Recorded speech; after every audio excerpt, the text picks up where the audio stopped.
Hello everyone, this is Noman Salim, lecturer in economics. आज हमारा PPSC lecturer economics की test preparation series का lecture number 10 है, जिसमें हम बात करेंगे about utility, types of utility, relationship between total utility and marginal utility and law of diminishing marginal utility. आइए आज का लेक्चर स्टार्ट करते हैं।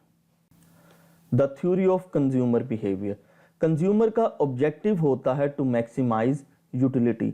यूटिलिटी को लेकर टू अप्रोचेस हैं। The first one is cardinal utility approach and second one is ordinal utility approach. Cardinal utility approach वाले कहते हैं कि यूटिलिटी इज मेजरेबल। इसका मतलब है कि यूटिलिटी को मेजर किया जा सकता है और यूटिलिटी को मेजर करने के जो यूनिट्स होते हैं वो यूटिल्स होते हैं। इसका मतलब ये हुआ कि सपोज करें कि अगर किसी ने कोई गुड कंज्यूम किया है, उससे उसको जो यूटिलिटी मिली है उसको हम यूटिल्स में बता सकते हैं कि उसको कितने यूटिल्स उस चीज़ से या उस सर्विसेज से उसको यूटिलिटी मिली है। लेकिन क्या है दूसरी जो अप्रोच है ऑर्डिनल यूटिलिटी अप्रोच वाले, वो कहते हैं कि यूटिलिटी इज़ नॉट मेजरेबल।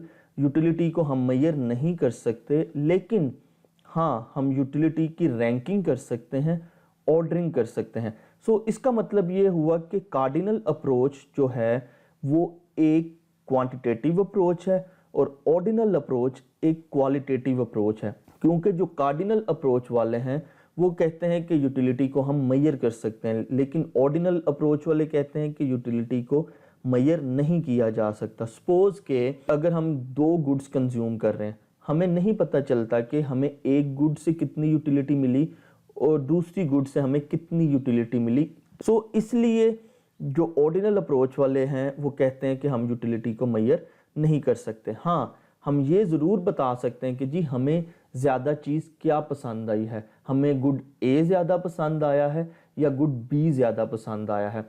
सो वहाँ से हम गुड्स की रैंकिंग कर सकते हैं, उनकी यूटिलिटी की रैंकिंग कर सकते हैं, ऑर्डरिंग कर सकते हैं। सो इसलिए जो सेकंड अप्रोच है वो क्वालिटेटिव अप्रोच है और फर्स्ट अप्रोच जो है वो क्वांटिटेटिव अप्रोच है।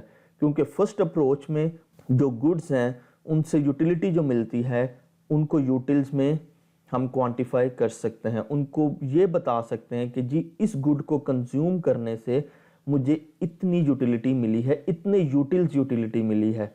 लेकिन ऑर्डिनल अप्रोच वाले क्या कहते हैं कि हमें रियल लाइफ में ऐसा नहीं पता चलता कि हमें एक गुड कंज्यूम करने से कितने यूटिल्स यूटिलिटी मिली है। हाँ हमें ये ज़रूर पता होता है कि क्या गुड ए मुझे ज़्यादा पसंद है या गुड बी ज़्यादा पसंद है।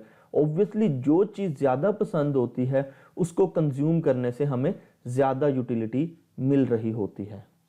इस लेक्चर में हम बस फर्स्ट अप्रोच को डिस्कस करेंगे, सेकंड अप्रोच हम आने वाले लेक्चर्स में डिटेल में डिस्कस करेंगे। यूटिलिटी, द पावर और एबिलिटी ऑफ अ गुड और service to satisfy human want is called utility. इसका मतलब है कि किसी भी गुड या सर्विस में पाई जाने वाली ऐसी खूबी जिसको कंज्यूम करने से ह्यूमन वांट जो है सेटिस्फाई हो जाए। फॉर एग्जांपल अगर किसी कंज्यूमर को किसी गुड की वांट है तो अगर वो उस गुड को कंज्यूम कर लेता है तो उसकी यूटिलिटी पूरी हो जाएगी। इसी तरह से सेकेंडली अगर किसी ने कुछ सर्विस लेनी है उस टाइम पे उसको उसकी वांट होगी, तो अगर वो उसको कंज्यूम कर लेता है, उसको ले लेता है, तो उससे जो सेटिस्फेक्शन मिलती है उस सेटिस्फेक्शन को हम क्या कहते हैं, यूटिलिटी कहते हैं। For example water has a power to satisfy human thirst. अगर किसी को प्यास लगी है तो अगर वो पानी पी लेता है, उसको कंज्यूम कर लेता है, तो उसकी प्यास ख़त्म हो जाती है।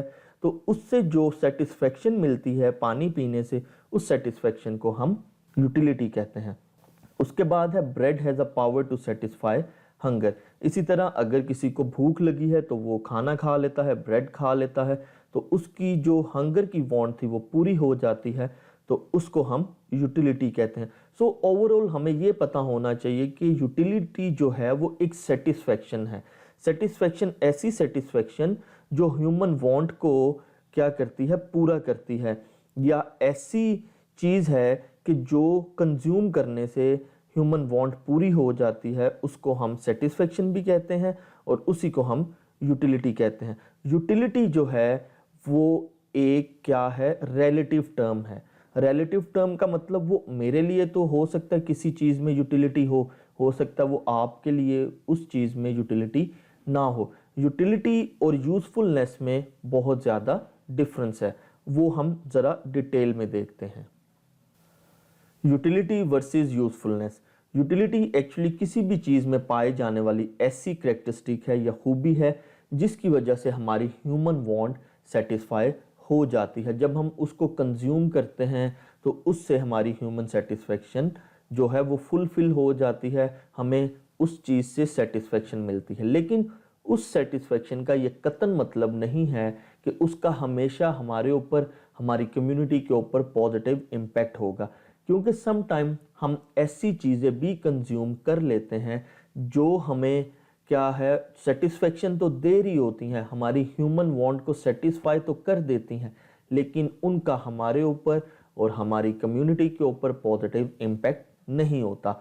सो इसीलिए usefulness is a general term and have the positive effects on the community, whereas utility is the power of the commodity, a good or bad, to satisfy a human want. For example, water and cigarettes provide utility, but cigarettes are not useful because they affect human health negatively. इसका मतलब फिर ये हुआ कि utility में negative impacts भी पाए जाते हैं जो हमारे लिए, हमारी कम्युनिटी के लिए होते हैं। फॉर एग्जाम्पल के नारकोटिक्स यूज़ करने वाले, ड्रग्स यूज़ करने वाले, उनसे ह्यूमन वांट तो उनकी सेटिस्फाई हो रही होती है, लेकिन वो उनके लिए, उनकी फैमिलीज़ के लिए, हमारी कम्युनिटी के लिए, उनकी हेल्थ के लिए यूज़फुल नहीं होते। क्योंकि यूज़फुलनेस क्या है, किसी भी चीज़ का कोई पॉजिटिव इम्पैक्ट है हमारे ऊपर या हमारी कम्युनिटी के ऊपर। लेकिन यूटिलिटी क्या है? यूटिलिटी सिर्फ एक सेटिस्फेक्शन है जो हम किसी गुड या सर्विस को कंज्यूम करने से हासिल करते हैं। Types of utility. Initial utility. Utility of a first unit of a commodity consumed is known as initial utility. For example के एक बच्चा बाहर से एक्सरसाइज करके आया तो घर आते ही उसने फर्स्ट ग्लास पानी का पिया, तो उससे जो उसको यूटिलिटी मिली, सेटिस्फेक्शन मिली, उसको हम इनिशियल यूटिलिटी कहते हैं। Total utility. Total utility is the utility derived from the consumption of all the units of a commodity. इसका जो फॉर्मूला है उसमें देखें तो यूनिट्स जो भी हम कंज्यूम कर रहे हैं किसी भी गुड के, जितने टोटल यूनिट्स हैं, उन टोटल यूनिट से जितनी हमें यूटिलिटी मिली है वो हमारी टोटल यूटिलिटी हो जाती। इसका मतलब है कि टोटल यूटिलिटी क्या है? वो समेशन है उन तमाम यूटिलिटीज़ का जो हमें एक ही गुड के डिफरेंट यूनिट्स कंज्यूम करने से मिली है। फॉर एग्जाम्पल बच्चा घर आया, उसने 4 गिलास पानी पी लिया, उन चारों गिलासों से उसको जो यूटिलिटी मिली वो हमारी क्या होगी? टोटल यूटिलिटी होगी। उसके बाद है marginal utility. Utility of an additional unit consumed is called marginal utility. इसका मतलब है change in total utility divided by change in Q. इसका मतलब ये हुआ कि जो extra unit of good consume करने से उसको यूटिलिटी मिली वो मार्जिनल यूटिलिटी होती है। फॉर एग्जाम्पल एक बच्चे ने पहला ग्लास पिया, उसके बाद जो उसने दूसरा ग्लास पिया, दूसरे ग्लास पीने से उसको जो एडिशनल यूटिलिटी मिली वो उसकी मार्जिनल यूटिलिटी होगी। उसके बाद है positive utility. As long as total utility keeps on increasing and marginal utility is not zero, then utility is positive utility. इसका मतलब ये हुआ कि जब वो बच्चा जो ग्लास है पानी के वो कंज्यूम ज़्यादा करता जा रहा है, 1 गिलास, 2 गिलास, 3 गिलास, 4 गिलास, तो उन चारों गिलास पीने के पानी की जब उसकी यूटिलिटी जब तक बढ़ती रहेगी तो उसकी क्या होगी? पॉजिटिव यूटिलिटी होगी। और जब तक उसको जो एक्स्ट्रा ग्लास पीने से उसको कोई एक्स्ट्रा यूटिलिटी नहीं मिलेगी, उससे पहले तक जितनी उसकी यूटिलिटी होगी वो सारी की सारी पॉजिटिव यूटिलिटी होगी। उसके बाद है zero utility. When desire of a good is fully satisfied and consumer has no desire to consume further unit of a commodity, then utility is zero. This is also known as consumer's point of satiation. इसका मतलब ये हुआ कि जब हमें किसी चीज़ से fully utilise हम कर लेते हैं, उससे फुल हमें यूटिलिटी मिल जाती है, उसके बाद हमें उस चीज़ की डिज़ायर नहीं रहती या वो चीज़ हमें ज़्यादा अब सेटिस्फेक्शन नहीं दे रही, तो वहाँ पे क्या हो जाता है, हमारी यूटिलिटी ज़ीरो हो जाती है, जिसको हम ज़ीरो यूटिलिटी कहते हैं। फॉर एग्जांपल, बच्चे ने 1 गिलास पिया, 2 गिलास पिए, 3 गिलास पिए, 4 गिलास, जब तक उसने 4 गिलास पिए उसको कोई ना कोई यूटिलिटी मिलती रही। जैसे ही उसने 5वां गिलास पिया तो जो 5वां ग्लास था उसने उसको कोई एक्स्ट्रा यूटिलिटी नहीं दी, तो फिर जो 5वां ग्लास होगा वहां पे जाके उस बच्चे की जो यूटिलिटी है वो ज़ीरो हो जाएगी। उसके बाद है negative utility. When utility of a good is zero but a consumer keeps on consuming further units of it, then utility becomes negative. Total utility decreases in case of negative utility.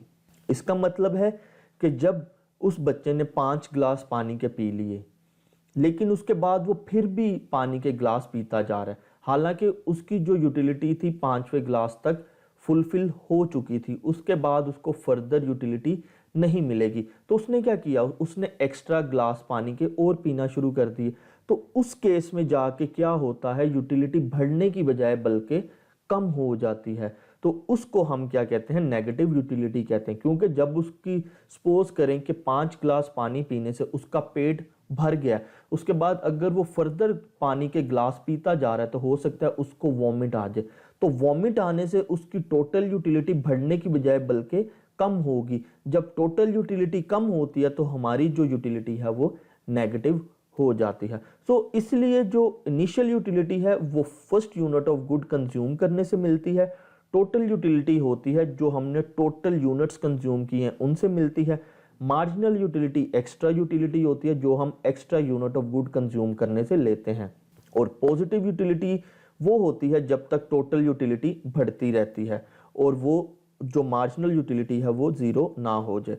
लेकिन जैसे ही marginal utility zero हो जाती है वहाँ पे जो क्या होता है, टोटल यूटिलिटी ख़त्म हो जाती है, उसके बाद उसको टोटल यूटिलिटी नहीं मिलती, क्योंकि वहाँ पे क्या होता है कि कंज्यूमर की जो सेटिस्फेक्शन है, जो उसकी यूटिलिटी है वहाँ पे मैक्सिमाइज्ड हो जाती है, वहाँ पे फुलफिल हो जाती है। उसके बाद नेगेटिव यूटिलिटी ये होता है कि जब हमें कोई एक्स्ट्रा यूटिलिटी नहीं मिल रही, हमारी टोटल यूटिलिटी हमें फुली मिल चुकी है, उसके बाद भी हम कोई चीज़ कंज्यूम करते जा रहे हैं तो हमारी टोटल यूटिलिटी बढ़ने की बजाय वो कम हो जाती है। एग्जाम्पल आपके सामने है कि अगर बच्चे को वो फर्दर पानी के ग्लास पीता जा रहा है तो उसका पेट तो पहले ही फुल है, तो पहले उसका पेट फुल है तो एक्स्ट्रा ग्लास पीने से हो सकता है उसको वॉमिट आएगी, तो उसकी यूटिलिटी बढ़ने की बजाय यूटिलिटी कम हो जाएगी। जब उसकी यूटिलिटी कम होगी तो उस केस में उसकी यूटिलिटी नेगेटिव में चली जाएगी। आइए अब हम टोटल यूटिलिटी और मार्जिनल यूटिलिटी को टेबल और ग्राफ से देखते हैं। अगर हम ये टेबल देखें तो यहाँ पे फर्स्ट कॉलम में है यूनिट्स ऑफ गुड्स, सेकंड में है टोटल यूटिलिटी और थर्ड में है मार्जिनल यूटिलिटी। यहाँ पे जैसे जैसे यूनिट्स ऑफ गुड्स इंक्रीज होंगे, यूनिट्स ऑफ गुड्स कंज्यूम करना इंक्रीज होगा, उनकी कंजम्पशन इंक्रीज होगी, तो हम यहाँ पे देख सकते हैं कि टोटल यूटिलिटी पहले तो बढ़ रही है अप टू यूनिट 6 पे, उसके बाद टोटल यूटिलिटी कम होना शुरू हो गई है। ऐसा क्यों है, अभी हमने डिस्कस किया था कि जब एक कंज्यूमर की जो टोटल यूटिलिटी है वो फुलफिल हो जाती है, उसकी जो सेटिस्फेक्शन है वो पूरी हो जाती है, तो उसके बाद उसकी टोटल यूटिलिटी डिक्रीज होना शुरू हो जाती है। इसी तरह से मार्जिनल यूटिलिटी क्या है, मार्जिनल यूटिलिटी एक्चुअली जो टोटल यूटिलिटी में चेंज आता है वो होता है। अगर हम यूनिट 0 पे देखें, जब कोई गुड कंज्यूम नहीं किया तो वहाँ पे टोटल यूटिलिटी भी ज़ीरो है और मार्जिनल भी ज़ीरो है। जब बच्चा बाहर से भाग कर आया, उसने पहला ग्लास पानी का पिया तो उसको टोटल यूटिलिटी 10 यूटिल्स मिली। इसी तरह से जो उसका पहला ग्लास पीने से जो टोटल यूटिलिटी में चेंज आया था वो 10 यूटिल्स था। इसी तरह से जब उसने सेकंड ग्लास पिया तो उसको जो एक्स्ट्रा यूटिलिटी मिली, 1 और 2 का डिफरेंस लेंगे तो उसको 8 यूटिल्स एक्स्ट्रा यूटिलिटी मिली। उसके बाद थर्ड में देखें तो क्या हुआ, इसी तरह से टोटल यूटिलिटी तो बढ़ ही है, क्योंकि टोटल यूटिलिटी एक्चुअली हमने इन सारे यूनिट्स का सम करना है कि इन सारे यूनिट से जितनी भी यूटिलिटी मिल रही है उनका हम सम करते जा रहे हैं। तो जो मार्जिनल यूटिलिटी क्या है, मार्जिनल यूटिलिटी टोटल यूटिलिटी में जो चेंज होता है वो होता है। इसी तरह से दूसरे से तीसरा जब उसने ग्लास पिया तो उसको जो एक्स्ट्रा यूटिलिटी मिली वो 6 यूटिल्स मिली, क्योंकि 24 - 18 करें तो हमारे पास 6 यूटिल्स आएगा। लेकिन यहाँ पे हम एक चीज़ देख सकते हैं, हम टोटल यूटिलिटी और मार्जिनल यूटिलिटी में रिलेशनशिप देख सकते हैं कि जैसे जैसे यूनिट्स ऑफ गुड्स बढ़ रहे हैं, उनकी कंजम्पशन बढ़ रही है,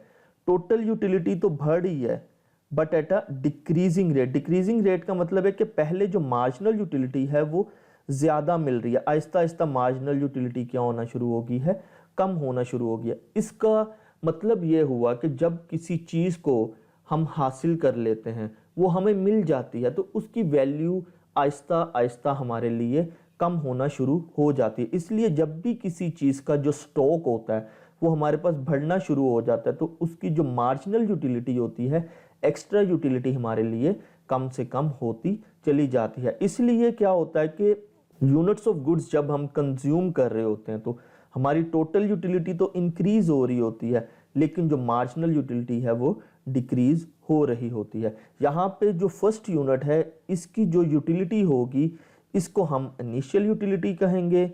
उसके बाद हम देखें तो जो गुड नंबर यूनिट का 2 से लेके 5 तक, जब तक उसकी यूटिलिटी जो है वो पॉजिटिव रही तो उसको हम पॉजिटिव यूटिलिटी कहेंगे।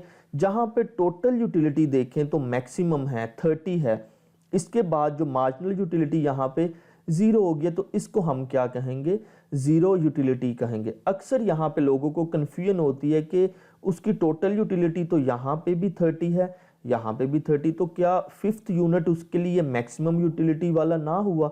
ऐसा नहीं है, क्योंकि हमने एक्चुअली डिसीजन लेना होता है कि एक्स्ट्रा यूटिलिटी उसको मिली है कि नहीं मिली। जब उसको एक्स्ट्रा यूटिलिटी 0 मिल रही है तो वो यूनिट होता है जहाँ पे टोटल यूटिलिटी मैक्सिमम होगी, क्योंकि जब उसने 4th से 5th ग्लास ऑफ वाटर पिया तो उसको एटलीस्ट एक्स्ट्रा 2 यूटिल्स उसको यूटिलिटी मिली है। लेकिन जब उसने 5th से 6th पर आया तो उसको एक्स्ट्रा यूटिल कोई नहीं मिले, उसको 0 एक्स्ट्रा यूटिलिटी मिली। सो इसका मतलब हुआ कि जो 6th यूनिट ऑफ गुड है, 6th यूनिट ऑफ ग्लास है, वहाँ पे उसकी टोटल यूटिलिटी मैक्सिमम है। इसीलिए जब भी किसी गुड की जो टोटल यूटिलिटी जहाँ पे मैक्सिमम होती है वहाँ पे मार्जिनल यूटिलिटी 0 होती है। इस पॉइंट के बाद अगर वो बच्चा फर्दर ग्लास ऑफ वाटर पीता है तो उसकी क्या हो रही है, देखें तो टोटल यूटिलिटी कम हो रही है, बढ़ने की बजाय कम होती जा रही है। ऐसा है क्यों? क्योंकि जब हमें पता है कि उसकी कैपेसिटी पूरी होगी है पानी पीने की, तो वो एक्स्ट्रा पानी पिएगा तो उसको वॉमिट आ जाएगी। जब वॉमिट आएगी तो उसकी यूटिलिटी बढ़ने की बजाय बल्कि कम हो जाएगी। इसलिए जब टोटल यूटिलिटी कम हो रही होती है तो यहाँ से मार्जिनल यूटिलिटी नेगेटिव हो जाती है। आपको यहाँ पे ये याद रखना ज़रूरी है कि जब तक मार्जिनल यूटिलिटी पॉजिटिव रहती है अप टू यूनिट 5, तो हम देख सकते हैं कि टोटल यूटिलिटी इंक्रीज हो रही है। जैसे ही मार्जिनल यूटिलिटी 0 हुई तो यहाँ पे टोटल यूटिलिटी अपने मैक्सिमम पॉइंट पे है, और जब क्या होता है टोटल यूटिलिटी डिक्रीज हो रही होती है तो यहाँ से मार्जिनल यूटिलिटी नेगेटिव हो जाती है। आइए इस सारे फिनोमिना और टोटल यूटिलिटी और मार्जिनल यूटिलिटी का जो रिलेशनशिप है इसको अब हम ग्राफिकली देखते हैं। अगर हम ग्राफिकली देखें तो टोटल यूटिलिटी का जो ग्राफ है वो इंक्रीजिंग होता है but at a decreasing rate. Decreasing rate का मतलब है कि उसमें जो एडिशनल चेंज आ रहा है वो पहले से कम है। अगर हम यूनिट 1 से लेके यूनिट 5 तक देखें तो टोटल यूटिलिटी इंक्रीजिंग है। यूनिट 6 पे जो टोटल यूटिलिटी है वो मैक्सिमम हो गई है। इसके बाद अगर फर्दर जो यूनिट ऑफ गुड्स कंज्यूम करता है कोई भी, तो उसकी टोटल यूटिलिटी यहाँ पे डिक्रीजिंग हो जाती है। इसका मतलब है कि स्टार्ट में टोटल यूटिलिटी इंक्रीज होती है, अपने मैक्सिमम पॉइंट पे आती है, उसके बाद ये डिक्रीज होना शुरू हो जाती है। अब हम मार्जिनल यूटिलिटी के ग्राफ को ज़रा देखते हैं। अगर हम ग्राफ में देखें तो क्या हो रहा है कि यूनिट 1 से लेके यूनिट 5 तक जो है मार्जिनल यूटिलिटी डिक्रीज हो रही है, क्योंकि हमें पता है कि जब भी units of a commodity consumed increase होता है तो उसकी वजह से टोटल यूटिलिटी इंक्रीज तो हो रही होती है but at a decreasing rate. इसकी वजह से क्या होता है कि जो मार्जिनल यूटिलिटी है वो डिक्रीज होना शुरू हो जाती है, मार्जिनल यूटिलिटी डिमिनिशिंग होती है। सो इसलिए यूनिट 1 से लेके यूनिट 5 तक मार्जिनल यूटिलिटी डिक्रीजिंग तो है लेकिन यहाँ पे पॉजिटिव है। यूनिट 6 पे आके मार्जिनल यूटिलिटी 0 हो गई है। 0 के बाद अगर फर्दर कंजम्पशन की जाती है किसी गुड की तो मार्जिनल यूटिलिटी नेगेटिव हो जाएगी। अगर यूनिट 7 पे देखें तो मार्जिनल यूटिलिटी -2 होगी है, यूनिट 8 पे मार्जिनल यूटिलिटी -4 होगी है। सो इसलिए इसका मतलब क्या हुआ कि स्टार्ट में जब हम यूनिट्स ऑफ गुड कंज्यूम कर रहे होते हैं, जैसे जैसे उनके यूनिट्स ज़्यादा होते हैं तो मार्जिनल यूटिलिटी डिक्रीज़ हो रही होती है और एक पॉइंट आता है जहाँ तक वो पॉजिटिव रहती है, उसके बाद एक पॉइंट पे वो ज़ीरो हो जाती है। ज़ीरो पॉइंट के बाद अगर फर्दर कंजम्पशन की जाए तो मार्जिनल यूटिलिटी नेगेटिव हो जाती है। Relationship between total utility and marginal utility, increasing total utility होगा तो यहाँ पे क्या होता है, उन्हीं पॉइंट्स पे, उन्हीं यूनिट्स पे जो मार्जिनल यूटिलिटी होती है वो डिमिनिशिंग होती है। अगर हम यूनिट 1 से लेके यूनिट 5 तक देखें तो यहाँ पे टोटल यूटिलिटी इंक्रीजिंग है, तो यहाँ पे ही क्या है, यूनिट 1 से लेके यूनिट 5 तक मार्जिनल यूटिलिटी डिमिनिशिंग है। इसके बाद क्या होता है कि जहाँ पे मैक्सिमम टोटल यूटिलिटी होता है वहाँ पे मार्जिनल यूटिलिटी ज़ीरो हो जाता है। अगर हम यूनिट 6 पे आए तो यहाँ पे जो टोटल यूटिलिटी है वो मैक्सिमम है और इसी 6th यूनिट पे जो मार्जिनल यूटिलिटी है वो ज़ीरो हो गई है। इसके बाद जब टोटल यूटिलिटी डिक्रीजिंग होती है तो मार्जिनल यूटिलिटी नेगेटिव हो जाती है। अगर हम यूनिट 7 और 8 पर देखें तो यहाँ पे टोटल यूटिलिटी डिक्रीजिंग है, तो इन्हीं यूनिट्स पे, यूनिट 7 और 8 पे मार्जिनल यूटिलिटी नेगेटिव हो गई है। यहाँ से कंक्लूड कर सकते हैं कि total utility increases as long as marginal utility is positive. इसका मतलब है यूनिट 1 से यूनिट 5 तक मार्जिनल यूटिलिटी पॉजिटिव है, जिसकी वजह से यूनिट 1 से यूनिट 5 तक टोटल यूटिलिटी इंक्रीजिंग है। और जब क्या होता है कि when total utility is maximum marginal utility is zero. Unit 6 पर जो टोटल यूटिलिटी है वो मैक्सिमम है, तो यहाँ पे यूनिट 6 पे मार्जिनल यूटिलिटी ज़ीरो हो गई है। और when total utility decreases marginal utility is negative. Unit 7 और 8 पर जब हम आए तो यहाँ पे हम देख सकते हैं कि टोटल यूटिलिटी डिक्रीजिंग है, तो यहाँ पे यूनिट 7 और 8 पर मार्जिनल यूटिलिटी नेगेटिव है। सो आपको यहाँ पे ये याद रखना ज़रूरी है कि जब टोटल यूटिलिटी इंक्रीजिंग होती है तो मार्जिनल यूटिलिटी डिमिनिशिंग होती है, और जब तक मार्जिनल यूटिलिटी पॉजिटिव रहती है तो हमारी टोटल यूटिलिटी इंक्रीज होती रहती है। और जहाँ पे टोटल यूटिलिटी मैक्सिमम हो जाती है वहाँ पे मार्जिनल यूटिलिटी ज़ीरो हो जाती है, और जब टोटल यूटिलिटी डिक्रीजिंग होती है तो यहाँ पे मार्जिनल यूटिलिटी नेगेटिव हो जाती है। Law of diminishing marginal utility. Other things remains the same with the continuous use of homogeneous units of a commodity. Marginal utility tends to diminish. After a point, it becomes negative. इसका मतलब ये है कि जब हम कोई good consume कर रहे हैं तो अगर हम उसके होमोजीनियस गुड्स का मतलब एक जैसे ही उसके यूनिट्स कॉन्टीन्यूसली यूज़ करते जा रहे हैं तो उसकी जो मार्जिनल यूटिलिटी, जो एक्स्ट्रा यूटिलिटी उसको एक्स्ट्रा यूज़ करने से हमें मिल रही होती है वो कम से कम होती जाती है, और फिर एक पॉइंट आता है कि वो नेगेटिव होना शुरू हो जाती है। According to Alfred Marshall, the additional benefit which a person derives from an increase of his stock of a thing diminishes with every increase in the stock that he already has.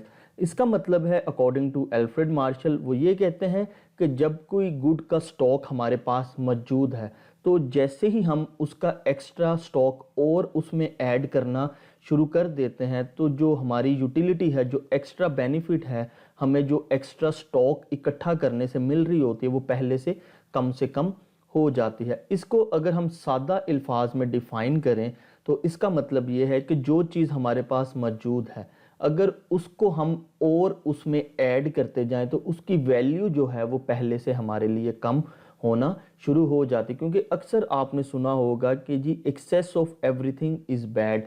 इसीलिए क्या है कि जो stock हमारे पास मौजूद है उसी stock को हम और उसमें ऐड करते जा रहे हैं तो जो उसका एडिशनल बेनिफिट है वो हमारे लिए पहले से कम हो जाता है, क्योंकि जब भी कोई चीज़ हमारे पास अबंडेंस में आ जाती है तो उसकी वैल्यू पहले से हमारे लिए कम हो जाती है, उसकी यूटिलिटी पहले से हमारे लिए कम हो जाती है। जो चीज़ हमारे पास कम होती है उसकी यूटिलिटी हमारे लिए ज़्यादा होती है, जो चीज़ ज़्यादा आ जाती है उसकी यूटिलिटी पहले से कम हो जाती है।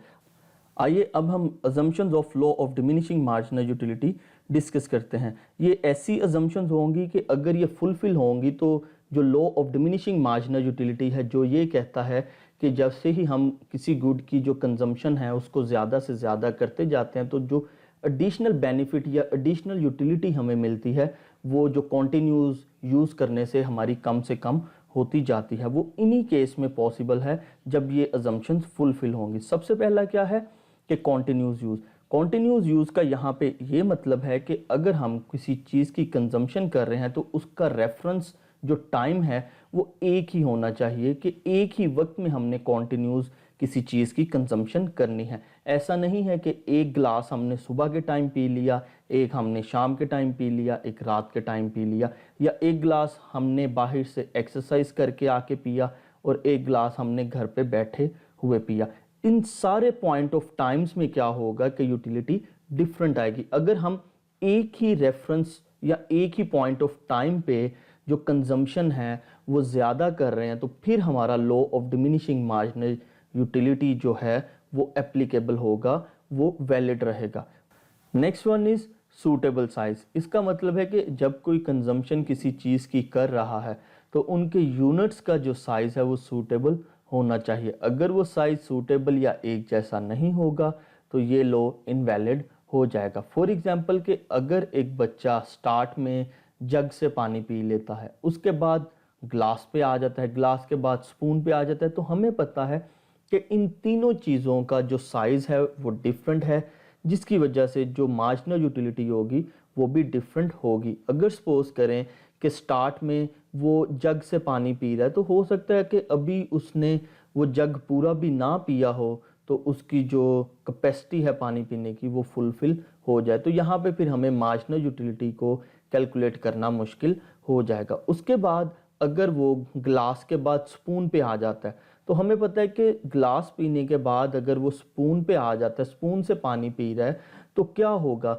एक्स्ट्रा स्पून वो जितने पानी के पीता जाएगा तो कुछ हद तक एक्स्ट्रा स्पून ऑफ वाटर की जो मार्जिनल यूटिलिटी है वो बढ़ती रहेगी, वो कम नहीं होगी, जिसकी वजह से जो ये लॉ है इनवैलिड हो जाएगा। इसके बाद है होमोजीनियस यूनिट्स। होमोजीनियस यूनिट्स का यहाँ पे ये मतलब है कि जो भी गुड्स हम कंज्यूम करें उनकी क्वालिटी सब कुछ एक जैसा होना चाहिए। सपोज करें कि अगर एक किसी ने पहला एप्पल खाया है, वो इतनी अच्छी क्वालिटी का नहीं है, दूसरा एप्पल बहुत अच्छी क्वालिटी का है, तो क्या होगा, एक्स्ट्रा कंजम्पशन जब उसने एप्पल की तो उसकी मार्जिनल यूटिलिटी बढ़ेगी ना कि कम होगी। जिसकी वजह से जो ये लॉ है इनवैलिड हो जाएगा। इसीलिए क्या है कि जो हमारे गुड्स हैं, जो यूनिट्स हैं उनके, वो होमोजीनियस होने चाहिए। No change in taste and fashion. इसका मतलब है कि अगर टेस्ट और फैशन में चेंज आएगा तो उसकी वजह से भी ये लॉ वैलिड नहीं रहेगा। सपोज करेंगे अगर किसी चीज़ का टेस्ट पहले से बहुत अच्छा हो गया तो उसकी एक्स्ट्रा कंजम्पशन जब हम करेंगे तो हमारी मार्जिनल यूटिलिटी हो सकता है पहले से बढ़ जाए, वो कम ना हो। और इसी तरह अगर कोई चीज़ बहुत ज़्यादा फैशन में इन हो गई है तो उसके एक्स्ट्रा यूनिट्स हम जितने कंज्यूम करेंगे, जितने बाय करेंगे, हमारी मार्जिनल यूटिलिटी पहले से बढ़ेगी ना कि कम होगी। No change in income. Income में भी चेंज नहीं आना चाहिए, क्योंकि इनकम में चेंज आने की वजह से हो सकता है कि मार्जिनल यूटिलिटी का जो ये लॉ है वो वैलिड ना रहे। सपोज करें कि जब इनकम बढ़ी है तो उससे जो एक्स्ट्रा यूनिट हमने बाय किया है किसी चीज़ का, वो पहले से बड़ी अच्छी क्वालिटी का ले लिया, कोई हमने सुपीरियर गुड ले लिया, तो क्या होगा, पहले जो गुड था उसकी क्वालिटी इतनी अच्छी नहीं थी, इनकम हमारी चेंज हुई, इनकम बढ़ गई, तो इनकम बढ़ने से हमने अच्छी चीज़ ले ली, तो ऑब्वियसली जब हमने अच्छी चीज़ बाय की है तो हमारी मार्जिनल यूटिलिटी पहले से बढ़ जाएगी। No change in stock of other people. इसका मतलब है कि जो चीज़ हम कंज्यूम कर रहे हैं उसका जो स्टॉक है दूसरे लोगों के पास भी एक जैसा रहना चाहिए। फॉर एग्जांपल के अगर मोबाइल फ़ोन की हम एग्जांपल लें तो अगर तो पहले मोबाइल फ़ोन कम है, जैसे ही मोबाइल फ़ोन ज़्यादा हो गए हैं तो हमारी कम्युनिकेशन बढ़ जाएगी। तो इसका मतलब है हम जितनी ज़्यादा कम्युनिकेशन लोगों से सम टाइम कर रहे होते हैं उतनी ज़्यादा हमारी मार्जिनल यूटिलिटी बढ़ रही होती, क्योंकि हम लोगों के साथ कनेक्टेड हो जाते हैं, लोगों के साथ कनेक्ट हो जाते हैं। लोगों के साथ कनेक्ट होने के साथ जितने ज़्यादा लोगों के साथ होंगे उतनी हमारी सम टाइम मार्जिनल यूटिलिटी बढ़ जाती है, ना कि कम होती है। इसीलिए क्या है कि जब आप जो मोबाइल है या कम्युनिकेशन जो है इस केस में अगर हम देखें तो जो स्टॉक हमारे पास है उतना ही स्टॉक दूसरों के पास होना चाहिए। अगर तो जो हमारे जितना सर्कल है उसमें लोगों के पास मोबाइल्स पहले से ज़्यादा आ गए, हर किसी के पास आ गया, तो अब हमारा हर किसी के साथ जब पहले से ज़्यादा कनेक्शन हो जाएगा तो हमारी मार्जिनल यूटिलिटी पहले से बढ़ जाएगी, ना कि कम होगी।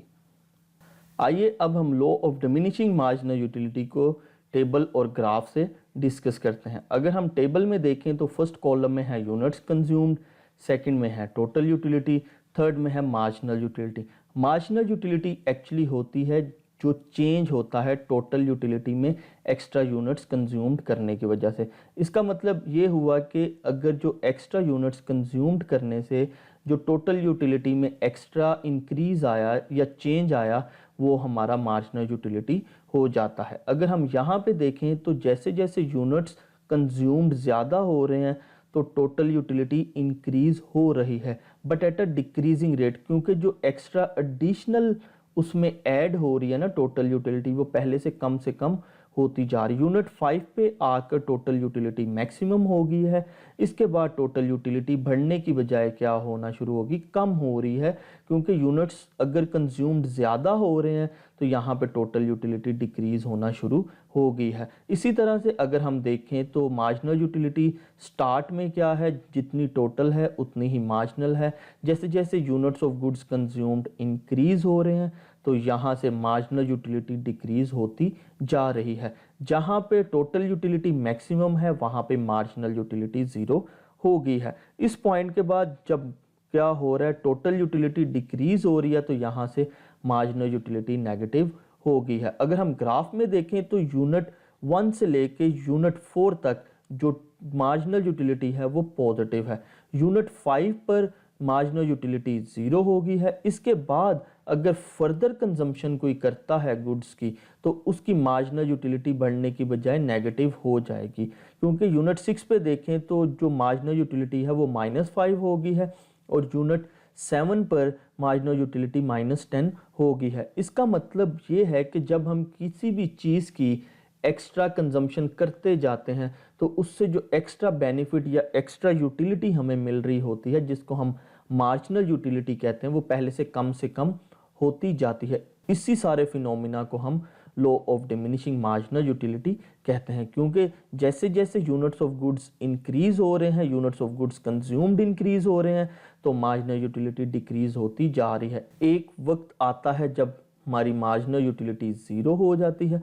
उस पॉइंट के बाद भी अगर कोई अपनी कंजम्पशन को कंटिन्यू रखता है तो मार्जिनल यूटिलिटी नेगेटिव हो जाती है। अब हम बात करते हैं कुछ ऐसी एक्सेप्शंस, कुछ ऐसे केसेस में जहां पे law of diminishing marginal utility valid नहीं रहता, क्योंकि law of diminishing marginal utility हमें ये कहता है कि कॉन्टीन्यूस कंजम्पशन अगर हम किसी चीज़ की करते हैं तो जो एक्स्ट्रा यूटिलिटी हमें मिल रही होती है, मार्जिनल यूटिलिटी जो extra unit of good consume करने से मिलती है, वो पहले से कम होती जाती है। लेकिन कुछ केसेस रियल लाइफ में ऐसे आते हैं जिनमें ऐसा पॉसिबल नहीं होता, बल्कि क्या होता है कि एक्स्ट्रा यूनिट्स कंज्यूम करने से या एक्स्ट्रा कोई चीज़ लेने से हमारी जो है मार्जिनल यूटिलिटी पहले से इंक्रीज होती है, ना कि डिक्रीज होती हैं। उनमें सबसे पहले आता है नॉलेज। नॉलेज एक ऐसी चीज़ है कि वो जितना ज़्यादा हमारा बढ़ता है, जितनी इंफॉर्मेशन हमारे पास पहले से ज़्यादा आती है, उतनी हमारी मार्जिनल यूटिलिटी पहले से ज़्यादा होती है, ना कि कम होती है। Next one is income and wealth. Income and wealth का भी यही है कि ये जितनी ज़्यादा हमारे पास आती जाती है, हमारी मार्जिनल यूटिलिटी उतनी ज़्यादा होती है। ऐसा केस नहीं होता कि हमारे लिए इनकम और वेल्थ की जो मार्जिनल यूटिलिटी है वो कम हो।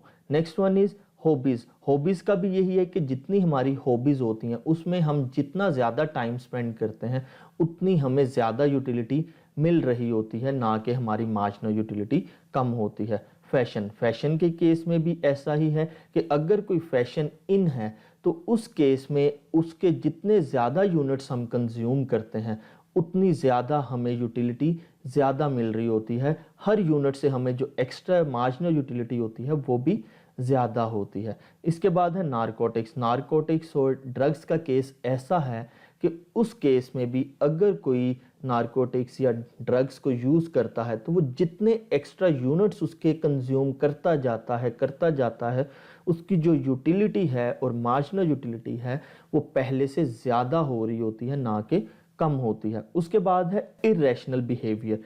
इरेशनल बिहेवियर ऐसा बिहेवियर होता है जो सेंसिबल ना हो।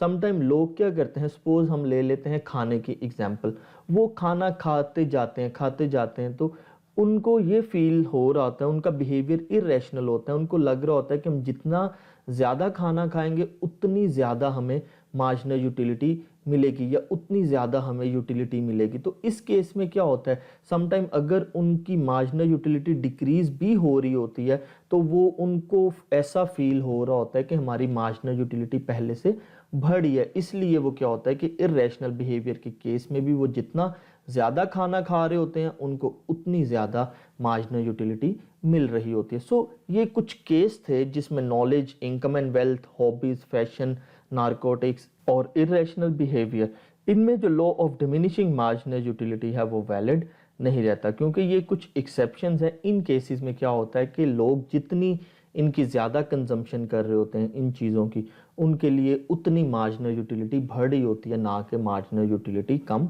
हो रही होती है। ये था हमारा आज का लेक्चर। अगर आपको लेक्चर पसंद आया हो तो ज़रूर लाइक और सब्सक्राइब कीजिएगा ताकि आप मेरे आने वाली टेस्ट प्रिपरेशन सीरीज़ फॉलो कर सकें।